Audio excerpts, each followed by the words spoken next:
the waters of the River Jordan.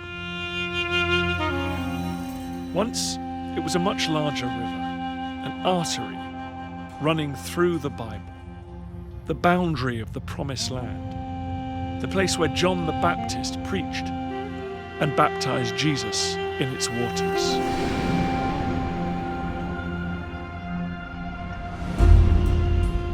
I'm traveling on the eastern side of the Jordan, discovering ancient sites that touch the lives of Jesus and the prophets, exploring the early centuries of Christianity, encountering the intersection between history and religion, and a river that has shaped humanity's story.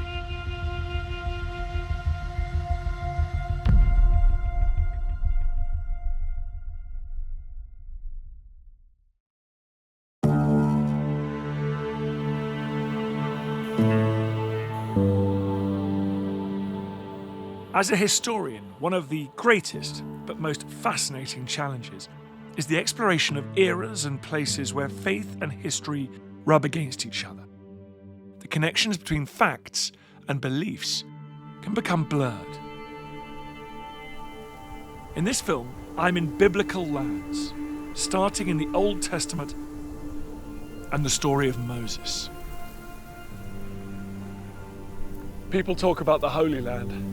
Well, this is it.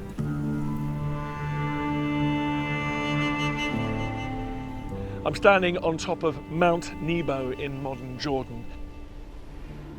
And I'm looking down at the geography of this region, but we're also looking at history. Just over there, in those clouds, you can see it on a very clear day, about 30 miles away, Jerusalem. Just to the south, a little bit further away, Bethlehem. In between, the Dead Sea, the Jordan River Valley stretching up there. You can see the green fields around the River Jordan. On the far side, Jericho, one of the oldest cities in the world. And up at the top of that valley, around 60 miles away, you've got the Sea of Galilee, Lake Tiberias. What a place to get a sense of the geography, the history, and the interlocking religions of this region. And this really is the perfect standpoint because I'm on the summit of Mount Nebo. And this is where Moses was brought and shown the promised land on the far bank of the Jordan for the first time, shortly before his death. Mount Nebo's connection with Moses drew pilgrims here, particularly as the Roman Empire adopted Christianity in the 4th century and morphed into what we call the Eastern Roman or Byzantine Empire, with its capital in Constantinople.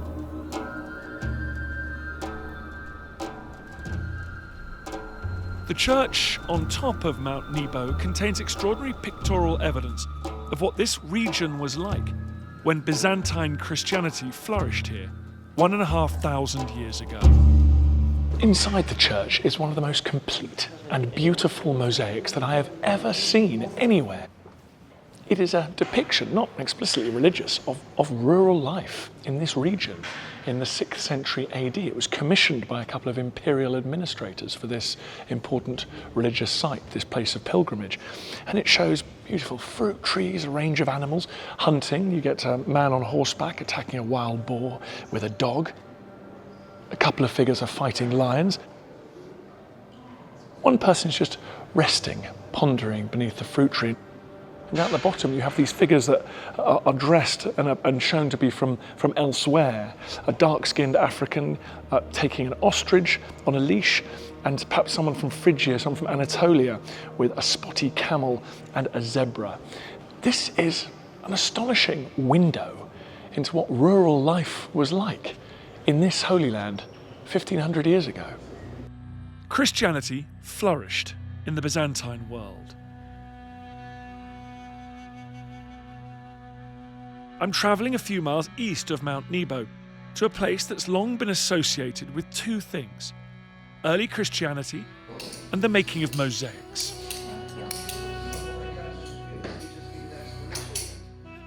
You can still find artists carefully crafting in stone,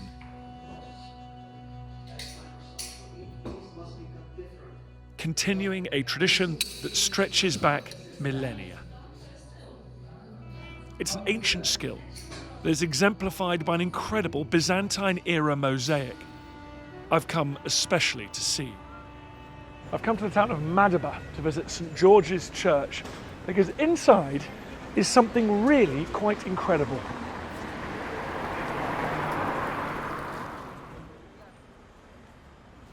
"130 years ago, workmen were clearing away the ground here to rebuild St. George's Church, when they uncovered something extraordinary under the floor. Pieces of small, coloured tile began to emerge. Bit by bit, they revealed a large mosaic. But it wasn't a pattern or a picture. They had discovered a map, complete with towns, seas, and rivers, showing this whole region dating back nearly 1,500 years. This astonishing map is so much more than just an atlas. It doesn't just show where places are in the physical space in relation to each other, but the importance of the spiritual dimension as well. This is how early Christians saw their world, how they understood their place within it and the centrality of their faith. You can see the Dead Sea looming very large with the ships riding its waves. And there, just to the west of it, we have the ancient city, the holy city itself, Jerusalem, looming large, literally depicted much bigger, disproportionately large compared to other places on the map. You can see the ancient walled city, Damascus Gate. You can pick out individual buildings within it. Next to Damascus Gate stands the dark column that once supported the statue of Emperor Hadrian. Moving further into the city, there's a long colonnaded main street, or cardo. Prominent on the map are Jerusalem's principal churches, including the large new church of St. Mary. Tucked against the city walls in the northeast is the Church of the Sheep Pool. And right next to the main street stands the most important of them all. In Byzantine times, it was called the Church of the Resurrection, but it's now known as the Church of the Holy Sepulchre, where it's believed Jesus' body was laid to rest after crucifixion. Still a place of devotion 1,500 years after this map was made. The whole map is teeming with details about the places that mattered to the Christians who lived in Madaba in Byzantine times. Just to the south, you can see Bethlehem, and around it you can see the names of biblical places and tribes. Way down there to the south and west you get the Nile, and then right on the Mediterranean coast you just have the edge of the port of Gaza. And then as we come further north, you get this beautiful blue ribbon of the River Jordan, a fish swimming as fast as it can, trying to escape the lethal waters of the Dead Sea, another fish here, and in between, very near the ancient oasis city of Jericho, you have the point at which Jesus Christ was baptized in these sacred waters. As someone who is obsessed with both maps and history, this is my idea of heaven. It is as instructive as it is beautiful. It tells us about the world of the early Christians, literally where everything was, but where they saw their place within it.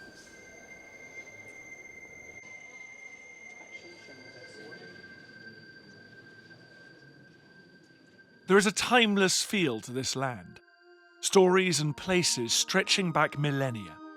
Locations associated with Christianity, Judaism, and Islam. 3,000 years ago, this was the land of Moab and Ammon.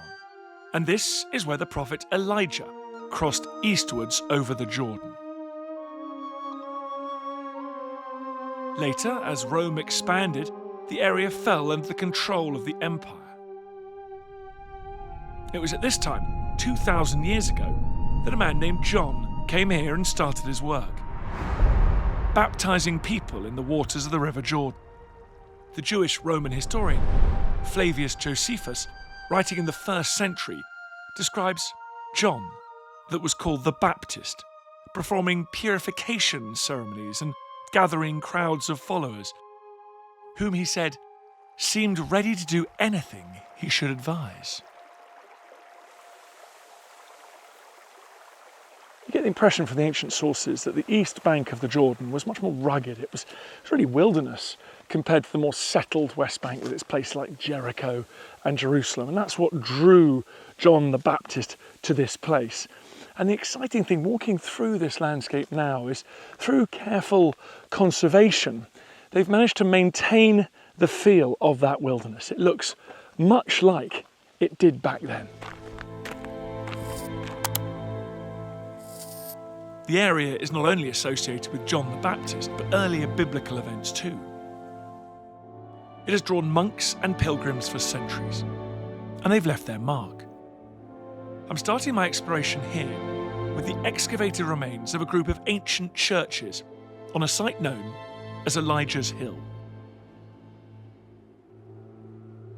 I'm meeting someone who's dedicated his life to preserving this site.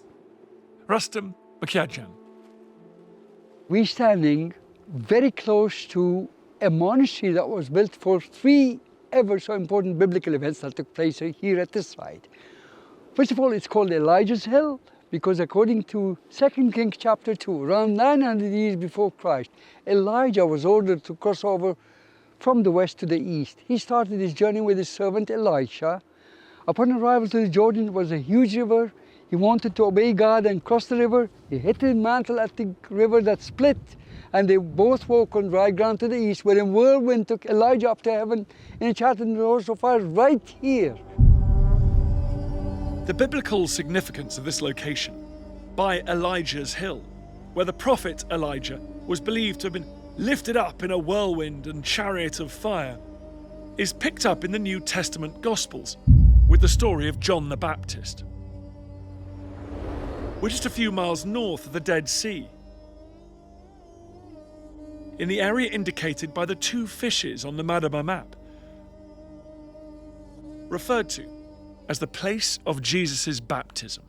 But the interesting thing is that we know, according to Luke chapter 1 verse 17, for example, that John came to continue the message of Elijah. He will be a man with the spirit and power of Elijah. He will prepare the people for the coming of the Lord. He will turn the hearts of the fathers to their children, and he will cause those who are rebellious to accept the wisdom of the godly.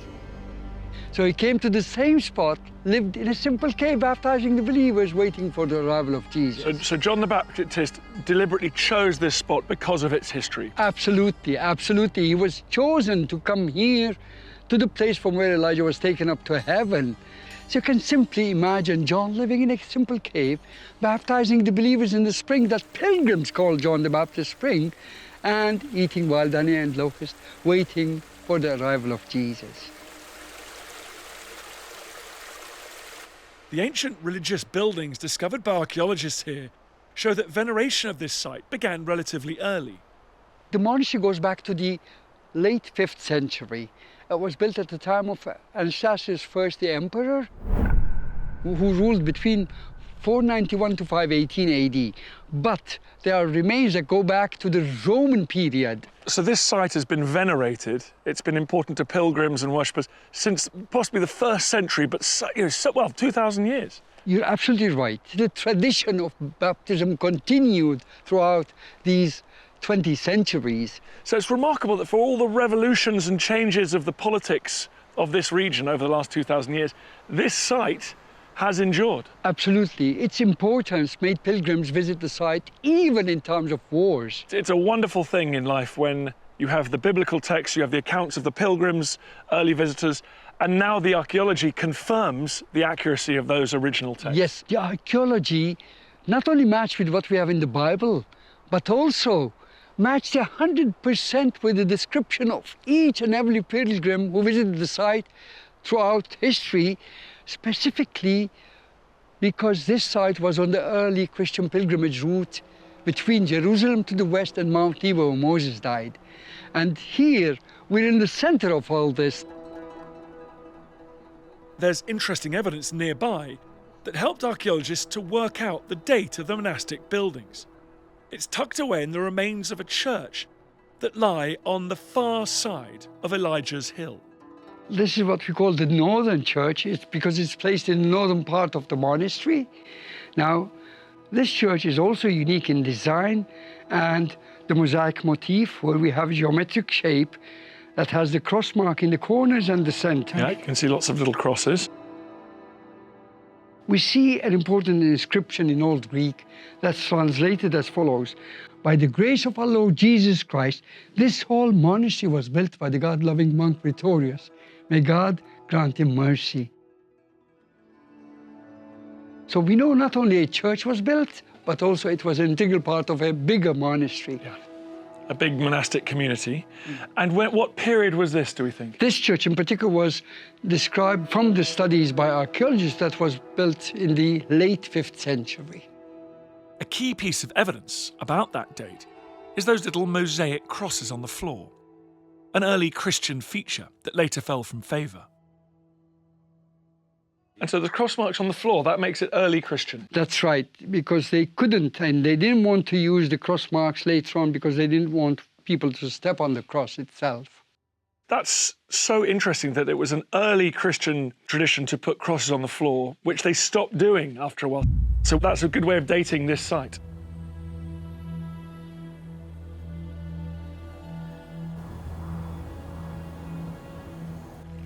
For Christians, the River Jordan is mostly associated with John the Baptist, the man who came out into the wilderness to preach and cleanse people in its waters.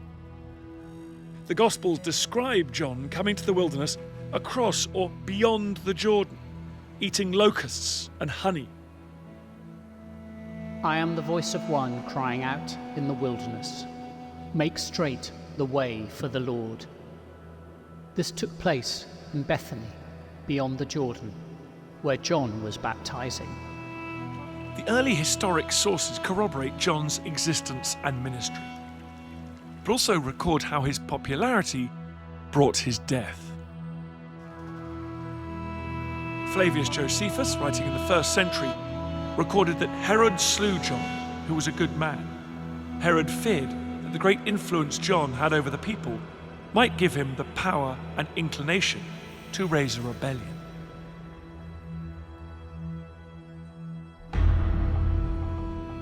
Later, Christians sought out places associated with John's story, including the remains of this shallow cave. So this is the cave just here.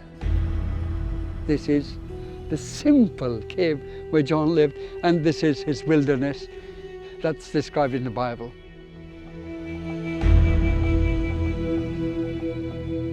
And how do we know that's John the Baptist's cave? The pilgrim from Vicenza, who's anonymous, described it in the year 570 AD, who's not only described the cave, but also the canal. Moreover, he described the spring and called it John the Baptist Spring, next to the cave where he lived. And so we can see the footings of where the nave of the church would have been, and Yes. the semicircular bit at the end, the apse, that is actually the cave. That is it, that's the interesting part in it, that they consider the natural cave as the apse of the church in the eastern part. In the western, like the Byzantine churches, always the apses are to the east. So it's perfectly set up. It's perfectly, exactly. The cave church, coupled with other descriptions from early Byzantine era visitors, does point to an enduring conviction amongst the faithful that this was where John the Baptist lived in the wilderness. I think when I was young, learning about Bible stories, learning about people like John the Baptist, I never thought that they actually existed in a real place that you could go to and touch and feel. And what's so extraordinary about this site is this is where early Christians, gathering the evidence, believed passionately that John the Baptist lived and administered to people and baptized people right here in this cave. And the fact that you're able to marry biblical stories, the biblical texts, with archaeology to prove the historical existence of these people is just, well, it's mind-blowing. Several modern churches representing different denominations have been built in the last few decades on this side of the River Jordan. The surrounding landscape has been kept as wild as possible. As you walk through this wilderness, you're thinking about the archaeology and the history, but you're reminded of the contemporary importance of this place, because occasionally there's a peal of church bells from one of the many Christian churches that have been established here in this holy place.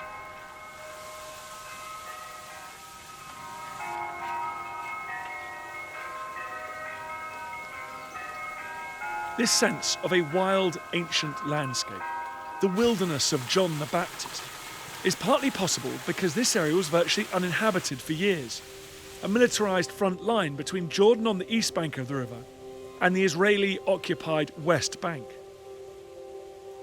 But a peace treaty in 1994 meant that the site could once again be visited. The treaty line runs down the middle of the river itself.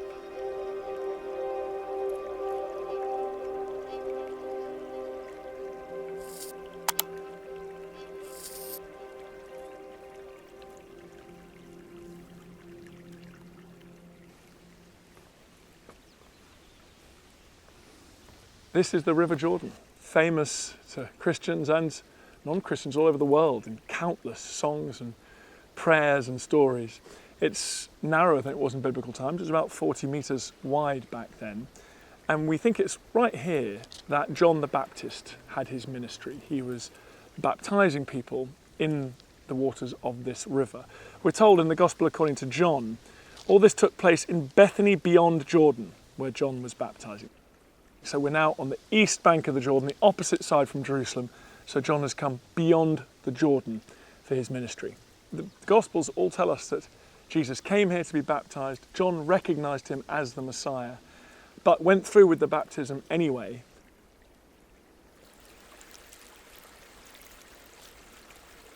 And Jesus' baptism is really the critical point. It represents the start of his ministry, because he's baptized, and at that moment, according to the Gospels, for example Luke here, heaven was opened and the Holy Spirit descended upon him in bodily form as a dove, and a voice came from heaven, "Thou art my beloved Son, with thee I am well pleased." So Christians believe that this was the moment that God acknowledges Jesus as his Son, and this is the start of his ministry. The following day he attracts his first 2 disciples. So really here, in this stretch of the east bank of the Jordan, Christianity begins. Over the centuries, the river has changed course.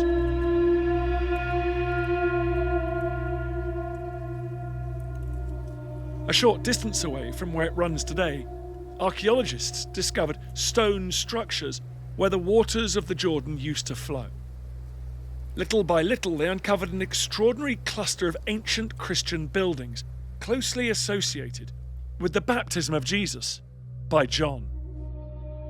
This is one of the most remarkable archaeological discoveries of the last 50 years. It was only possible because of the peace that was signed between Israel and Jordan in the 1990s.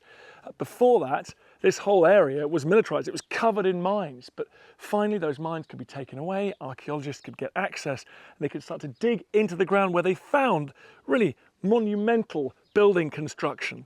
And what's so fantastic is as they dug and revealed these features, those matched the descriptions given by early pilgrims and Christian travellers, which means that the archaeology and the primary sources corroborated each other.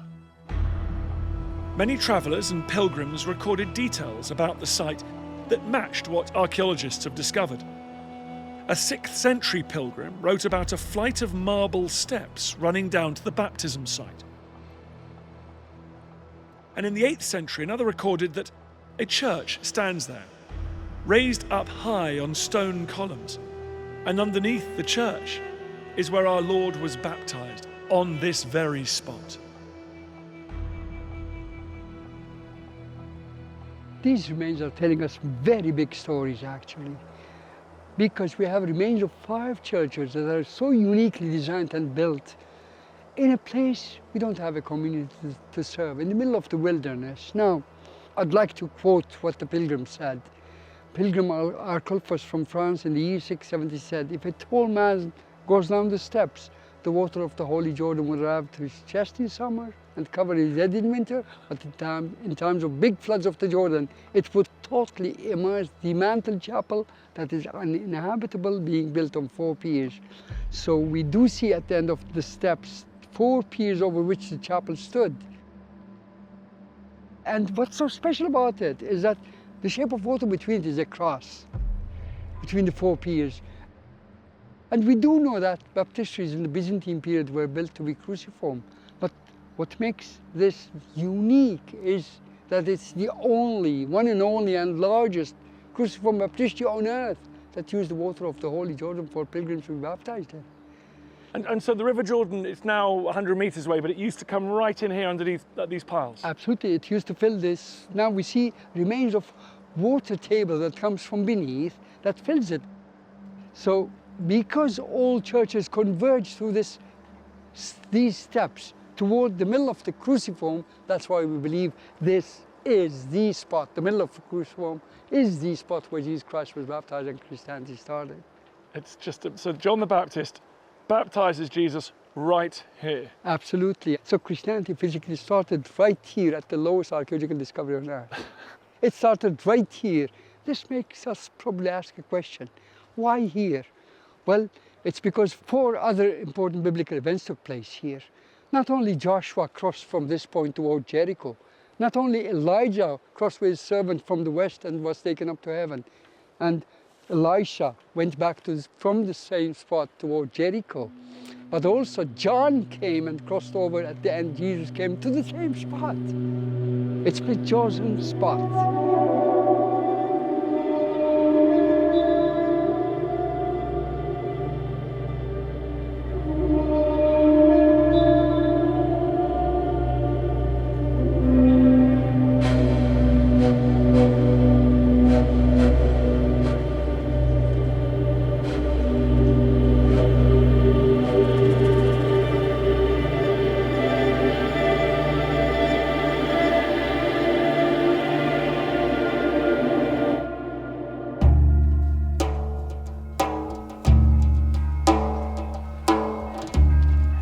No matter what your beliefs, it's hard not to be moved by this fascinating sight that has drawn people here to the banks of the Jordan for 2 millennia.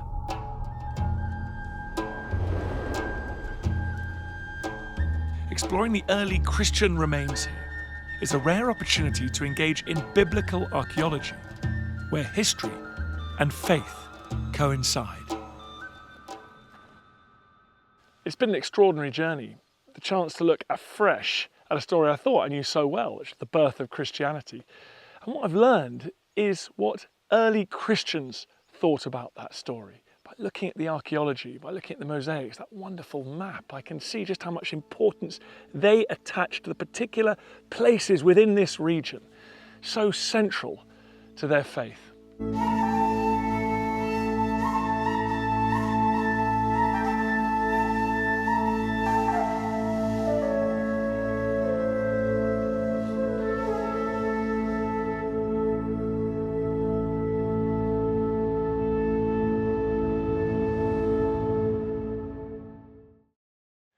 Thanks for watching this video on the History Hit YouTube channel. You can subscribe right here to make sure you don't miss any of our great films that are coming out. Or if you are a true history fan, check out our special dedicated history channel, historyhit.tv. You're going to love it.